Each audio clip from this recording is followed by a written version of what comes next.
বা এইটো পবিত্ৰ বুলি কোৱা নাই। পবিত্ৰ দুই প্ৰকাৰ, স্নান কৰিলে বাহিৰ পবিত্ৰ আৰু ৰাগ নাথাকিলে, ৰাগ মানে আসক্তি, কোনো বস্তুৰ ওপৰত আসক্তি নাথাকিলে অভ্যন্তৰ পবিত্ৰ হয়।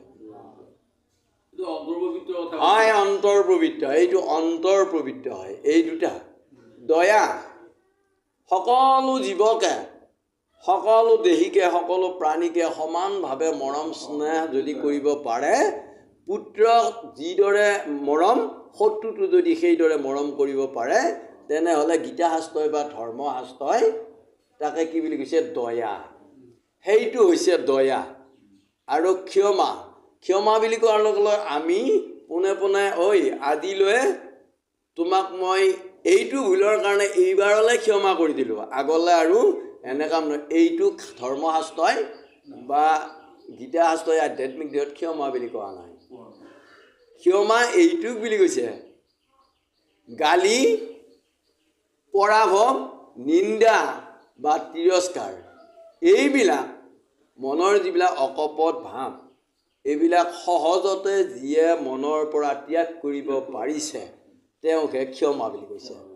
গালি, পৰাভৱ, নিন্দা, তিৰস্কাৰ এইবোৰ অকপতে যিয়ে সহ্য কৰিব পাৰিছে, পাৰিলে ঈশ্বৰে পাৰিলে আৰু গালি আজিৰ তাৰিখত খাব লগা আছিল, নহয়নে বাৰু? গতিকে আজিৰ তাৰিখত মই এওঁৰ পৰা এইটো তিৰস্কাৰ পাব লগা আছিল, এইটো ঈশ্বৰে পাইছে, কাৰণ সেইটোৰ আত্মাটো সেই একেজনা ঈশ্বৰ আৰু এইটো দেহতো একেজনা ঈশ্বৰ আত্মাৰূপে আছে। গতিকে যিটো দেহে আজি গালি পাৰিলে, কালি যেতিয়া সেই দেহাটোৰ পৰা আত্মাৰূপী ভগৱন্ত ওলাই যাব, সেই দেহাটোৱে গালি পাৰিব পাৰিব নেকি? নোৱাৰে। তেনেহ'লে গালিটো পাৰিছে কোনে? এতিয়া গালিটো সেইজনা ঈশ্বৰে নাপাৰিলে বাৰু। আৰু যিটো শুনিলোঁ, এতিয়া ঈশ্বৰ যেতিয়া ওলাই যাব এইটো দেহাটো মৰা বিনাশী দেহাটোত, আৰু ঈশ্বৰ যোৱাৰ পিছত আৰু গালিটো তিৰস্কাৰটো শুনিম নেকি? এতিয়াও নুশুনো। এতিয়া শুনিছে কাৰ কাৰণে শুনিছোঁ? ঈশ্বৰ ইয়াতে চৈতন্যতা দি থকাৰ কাৰণে আমি শুনিছোঁ। তাৰমানে গালি পাৰিলে কোনে? নিন্দা কৰিলে কোনে? ঈশ্বৰে কৰিলে। শুনিলে কোনে? ঈশ্বৰে শুনিলে। গতিকে হে প্ৰভু সমস্ত তুমিয়ে, এইবুলি যদি এৰি দিব পাৰোঁ, তেতিয়া সেইটোকে ক্ষমা বুলি কৈছে। এয়ে হৈছে আধ্যাত্মিকতা, নে নহয় বুলি কৈছে নেকি এইবিলাক? গতিকে গীতা শাস্ত্ৰৰ পৰা আমাক এইবিলাকহে ওপৰত দিছে।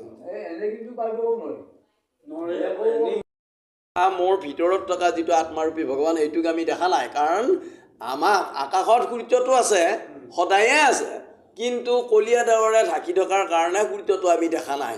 ঠিক তেনেদৰে আমাৰ এই দেহটোত ঈশ্বৰ পুৰুষ সদায় আছে, কিন্তু মায়া নামৰ কলীয়া ডাৱৰ ছটাই ঢাকি থকাৰ কাৰণে, মনৰ কলুষতা ডাৱৰ ছটাই ঢাকি থকাৰ কাৰণে আমি ঈশ্বৰক দেখা নাই। কেৱল বাহিৰৰ এই মায়াময় জগতখন মোহত অন্ধ হৈ আছোঁ, সেইটোৱে কথা। আৰু এই শাস্ত্ৰবিলাক শুনিলে তেতিয়া এই মায়া নামৰ ক'লা যিবিলাক মনৰ ভাৱ, কলুষ ভাৱ, অৰ্থাৎ কলীয়া ডাৱৰ বুলি যাক কৈছোঁ, গতিকে এইবিলাক ক্ৰমান্বয়ে এই নামৰ বতাহজাকে ঠেলি ঠেলি আঁতৰ কৰি দিব।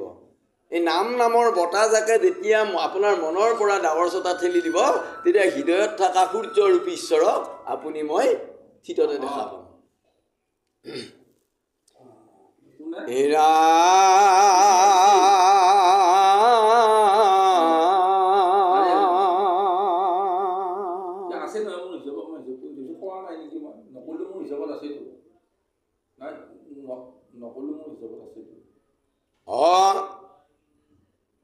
পৰে মাৰি বাট সহে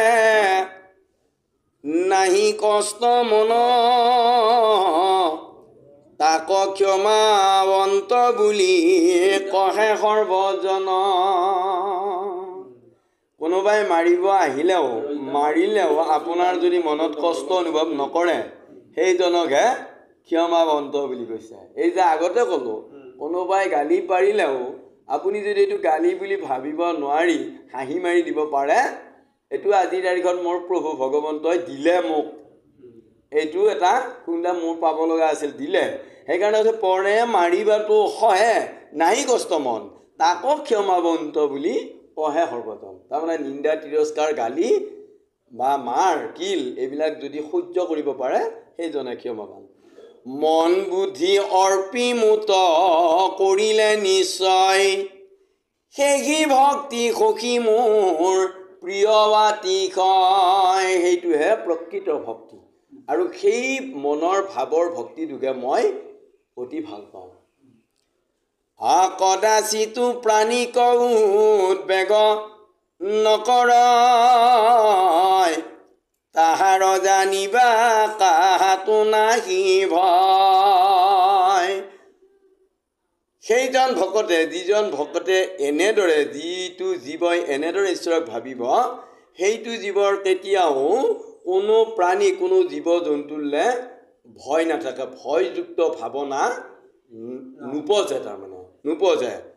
আৰু পৰম লোভত যিটো নকৰই দেশ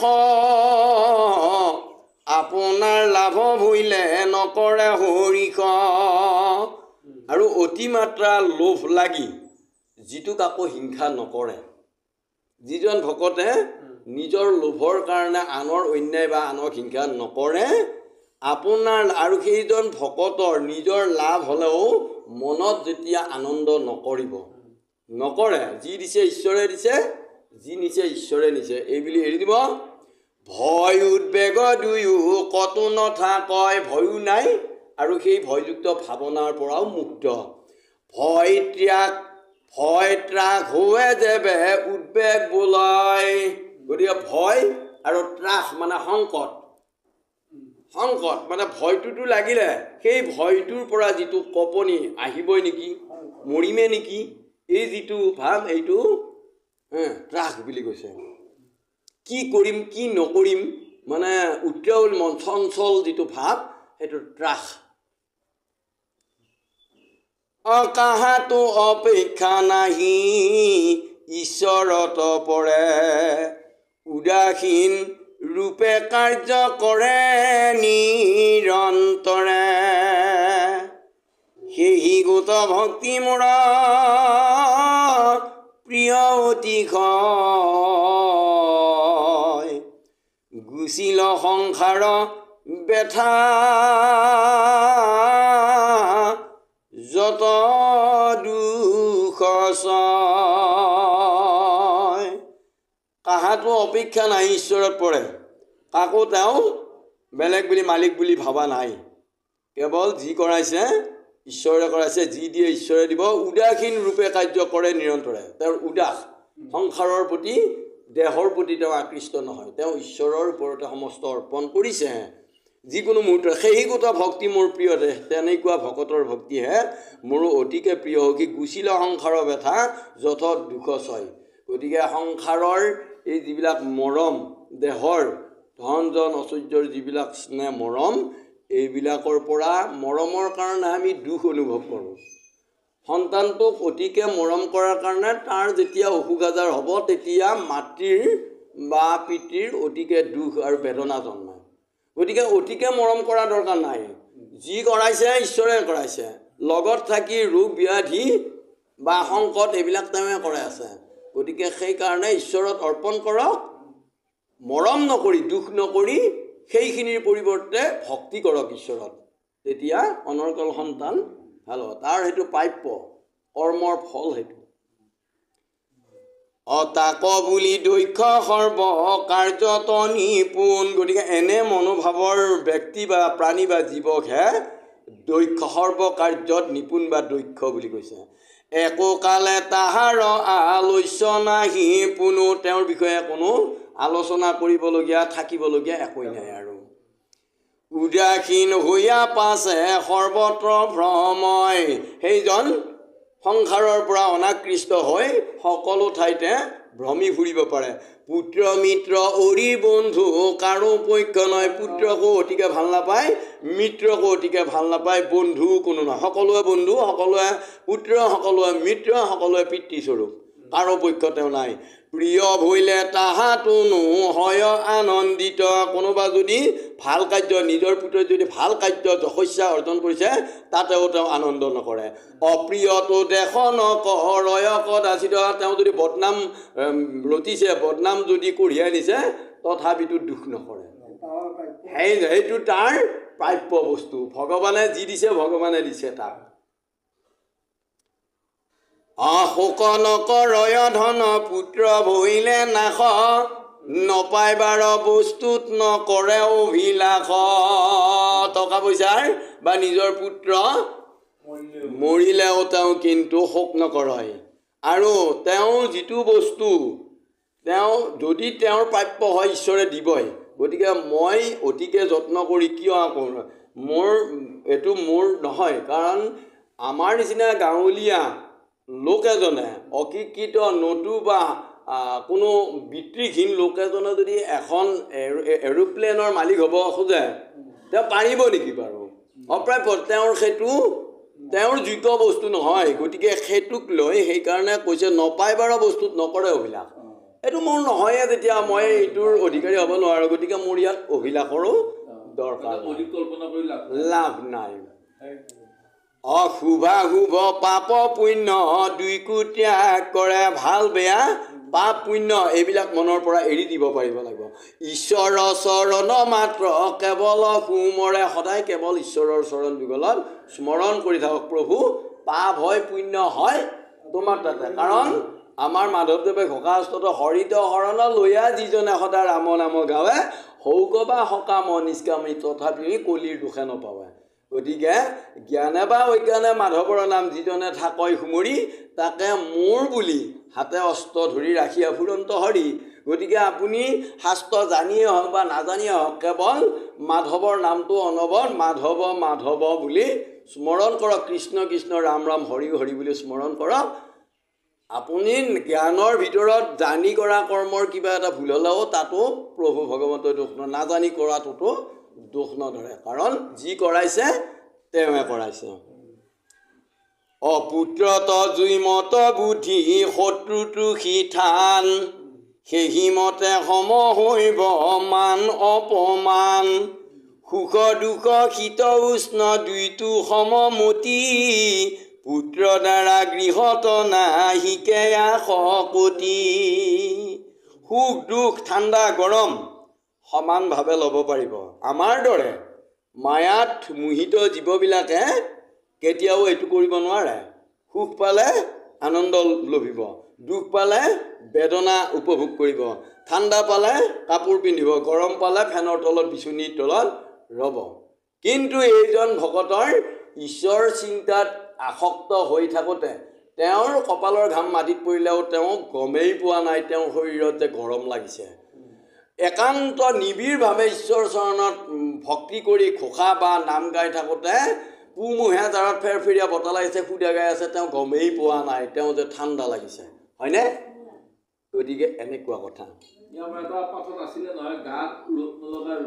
বৰষুণ নপৰা মানে এই ঠিক তেনেকুৱা এনেকুৱা হ'ব লাগিব হে ৰাম হৰিষ বিষাদ নাহি স্তুতি নিন্দা শুনি সেহিহে পৰম ভক্ত তাকে বুলি মুনি এৰিলে এইটো ক'লে যে হৰিষ আনন্দ বিষাদ দুখ নাহি স্তুতি নিন্দা শুনি স্তুতি নতুবা কোনোবাই নিন্দা তেওঁ কোনোবাই প্ৰাৰ্থনা কৰিছে ভাল বুলি চাৰ্টিফিকেট দিছে নতুবা কোনোবাই নিন্দা কৰিছে বেয়া বুলি কৈছে এইবিলাকত তেওঁ ভাল বুলি ক'লেও তেওঁৰ আনন্দ নাই বেয়া বুলি নিন্দা কৰিলেও তেওঁৰ দুখ নাই সেহিহে পৰম ভক্ত তাকে বুলি মুনি সেইজনহে শ্ৰেষ্ঠ ভক্ত সেইজনকহে মুনি মানুহৰ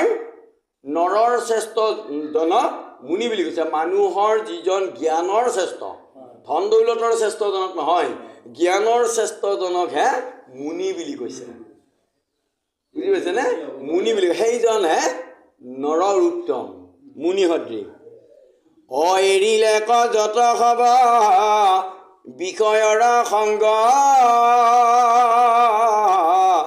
আক সাধু হবে বোলে ভক্তি অন্তৰংগ এয়াহে অন্তৰংগ ভক্তি মানে ভিতৰ আনন্দ ভিতৰত আনন্দ পাই থকা ভক্তি এইটো যাক বোলে অনুভৱ শুনিও নিশ্চয় জন্ম কৰ্ম নাম গুণ মুখতে আনয় অতো নাম লয়ে মনে বিষয়ক যায় বাগিন দিয়ে বোলে তাক অনুভৱ নাই। এতিয়া অনুভৱ নকাক বুলি কয়, আমি অনুভৱ হয় এই বুলি কিছু সময় ৰৈ যাওঁ। অনুভৱনো কি? জন্ম কৰ্ম নাম গুণ মুখতে আনয়। ঈশ্বৰৰ জন্মৰ, ঈশ্বৰৰ কৰ্ম কাণ্ড বা তেওঁৰ নাম, তেওঁৰ গুণানুকীৰ্তন যিয়ে অনৰ্গল মুখতে থাকে, কতো নাম লয় মানে বিষয়ক যায়। মুখেৰে ৰাম ৰাম হৰি হৰি বা এটা নাম বা এটা ঘোষা গাই আছে, নহ'লে বা নতুবা এটা বৰগীত গাই আছে, কিন্তু হাতেৰে তেওঁ হয় আয়ে তাঁতশাল বৈ আছে, নহয় বাপসকলে কিবা বাঁহ বনৰ কাম কৰি আছে, কিন্তু তেওঁ গম পোৱা নাই তেওঁ মুখেৰে কি কৈ আছে। তেওঁৰ মনটো আছে কেৱল দৈ কোনটোৰ মূৰত কোনটো লগাব লাগে আৰু সূতা কোনবালত ছিঙিল নেকি আয়ে তাকেহে মনেদি সেইটো। কিন্তু সেইখিনি কৰি থকা মনেৰে তেওঁ এটা যে ঘোষা গাই আছে, তেওঁ এটা যে অজ্ঞাতভাৱে নাম গাই আছে, ওচৰত শুনি থকা মানুহজনেহে গম পাব, তেওঁ নিজে কি কৈ আছে গম নাপায়। সেইকাৰণে কৈছে যে কতো নাম লয় মানে বিষয়ক যায়। নাম লৈ আছে কিন্তু মনটো বিষয়ত আছে। বিষয় হ'ল তাঁতশালখনৰ সূতা জোৰা নতুবা খৰাহীৰ দৈ গোঠা, এইটো হ'ল বিষয়। গতিকে বাগিন দিয়ে বোলে তাক অনুভৱ নাই, বাগিন দিয়ে মানে জিভা। কিন্তু এতিয়া নামটো গাওঁতে বা ঘোষাটো গাওঁতে জিভাডাল লৰি আছে, জিভাডাল লৰি আছে, কিন্তু মনটো যেতিয়া সমস্ত ইন্দ্ৰিয়ৰ ৰাজা হৈছে মন, মন যেতিয়া তাত আছে তাতেই আছে সমস্তবিলাক। কিন্তু বাগিন দিয়ে জিভাডাল যে লৰি আছে, জিভাডালেও গম পোৱা নাই কিবা এটা যি গাই আছে, বুজি পালে? মনেতো গমেই পোৱা নাই, জিভাডালো যি লৰি আছে তাকো গম পোৱা নাই। এই যিটো স্মৰে মনত যে তথাপিতো তৰে, গতিকে আৰু এনেদৰে এইজনেও তৰি যায়, আকৌ মনতে যিজনে স্মৰণ কৰে সেইজনেও তৰি যায়। যেন অজ্ঞানত নৰে বিষ খাই মৰে। আমি সদায়ে ভাত খাই আছোঁ, নহয়নে বাৰু? সেইদিনা কিন্তু ভাতৰ লগত এটা এনেকুৱা বিষাক্ত বস্তু থাকিল, আমি গম নাপাই আমি সাধাৰণতে নাজানাকৈ আমি ভাত বুলিয়ে খাই দিলোঁ, দিয়াৰ লগে লগে আমি মৰি গ'লোঁ, নহয়নে বাৰু? ঠিক তেনেদৰে এই যে বিষয়ত থাকি দৈ গুঠি থাকি নতুবা তাঁতশাল বুই থাকি আমি বিষয়ত থাকি নাজানাকৈ নাম লৈ যে থাকিলোঁ, নাম লৈ থাকোঁতেও কিন্তু সেইটো তৰি যাব। কাৰণ অজ্ঞাতভাৱে নাম লৈ থাকোঁতেও যিদৰে নাজানাকৈ ভাতৰ লগত বিষ খাওঁতে মৰি গ'লোঁ, নহয়নে বাৰু? ঠিক তেনেদৰে নাজানাকৈ বিষয়ত থকাৰ পিছতো নাজানাকৈ নাম লৈ থাকোঁতেও তৰি গ'লোঁ, তৰি গ'লোঁ। হয় হয়, ঠিক এনেদৰে হয় হয়। তাৰমানে গানটো ভিতৰৰ পৰা আহি আছে, তেওঁৰ প্ৰতি মন আসক্ত হৈ আছে, জীৱ আসক্ত হৈ আছে। সেইকাৰণে মনৰ পৰ্দাৰ পৰা নজনাকৈয়ে কি হৈছে বাগিন দিয়ই এইটো গাই আছে। এইটো পূৰ্ব জন্মৰ এটা সংস্কাৰ আৰু সাধু অংগ, নহয়নে বাৰু? গতিকে সাধু অংগ। হে ৰাম সংশয় কৰা জানো এই কথা শুনি, এ ধনঞ্জয় তুমি এইখিনি কথা শুনি মনতে আকৌ ভয় বা এটা দ্বিধাবোধ কৰিব পাৰা, সংশয় কৰিব পাৰা। পুৰাণত প্ৰমাণ লৈ উকমনে গুণী, গতিকে তুমি কিছুমান পুৰাণত এই বিষয়ত কিছুমান কথা আছে, তুমি তাতে জ্ঞান লৈ তাৰ জ্ঞানেৰে তুমি মনৰ সন্দেহটো দূৰ কৰা। অকৃষ্ণৰ কিংকৰ গোবিন্দ মিশ্ৰে কয়, অঞ্জনক পিন্ধনতে আছে নহয়, পিখনতে হ'ব লাগিছিল বাৰু, যিয়ে নহয় অঞ্জনক পিখনতে পৰ্বত ভৈল ক্ষয়। এতিয়া পিন্ধনতে হ'লেও হয়, তাৰমানে এতিয়া কৃষ্ণৰ ডাকুকৰ দাক গোবিন্দ মিশ্ৰই কৈছে যে অঞ্জন মানে কাজল, আমি কপালত ফুট লোৱা যিটো কাজল আমি পিচি ল'ম, নহয়নে বাৰু? আগতে আজিকালি এইবিলাক মানে ৰেডিমেড ওলাইছে, কিন্তু আগতেতো পিচি লৈছিল। গতিকে এই কপালত লোৱা ফুটাটোৰ কাজলখিনি মানে পিছোঁতে মস্ত ডাঙৰ এটা শিলু এটা সময়ত ক্ষয় হৈ যায়, এটা গৰখাই হয়, নহয়নে বাৰু? ঠিক তেনেদৰে অঞ্জনক পিন্ধন্তে পৰ্বত ভৈল ক্ষয়। গতিকে ঠিক তেনেদৰে যেতিয়া এটা কলুষিত খহটা শিল এটা সদায় ঘঁহোতে যিদৰে চিলচিলীয়া হয় গৈ মিহি হয়, ঠিক যে আমাৰ কলুষিত অৰ্থাৎ খহটা মনটো, কলুষিত পাপেৰে পৰিপূৰ্ণ মনটো এনেদৰে যেতিয়া সদায় আজিকালি কৰি পেলাই সাধু সংগত ঈশ্বৰৰ নাম শ্ৰৱণ কৰিম, অনুকৰণ কৰিবলৈ লোৱাৰ পিছত আমাৰ যিটো কলুষ মানে খহটি এইবিলাক নাম পাই পেলাই মানে পৰিষ্কাৰ কৰি দিব, দিয়াৰ লগে লগে চিলচিলীয়া হৈ পৰিব অলপ অলপকৈ। হয়, তাৰমানে পাপটো খহটা মানে পাপ, গতিকে পাপটো যেতিয়া কাটা যাব পৰিষ্কাৰ হৈ যাব, তেতিয়া অনৰ্গল তাৰমানে আহি থাকিব, লেতেৰা মনটো পৰিষ্কাৰ হ'ব। কৃষ্ণ যে সুহৃদ সখা প্ৰিয় গুৰু জানি,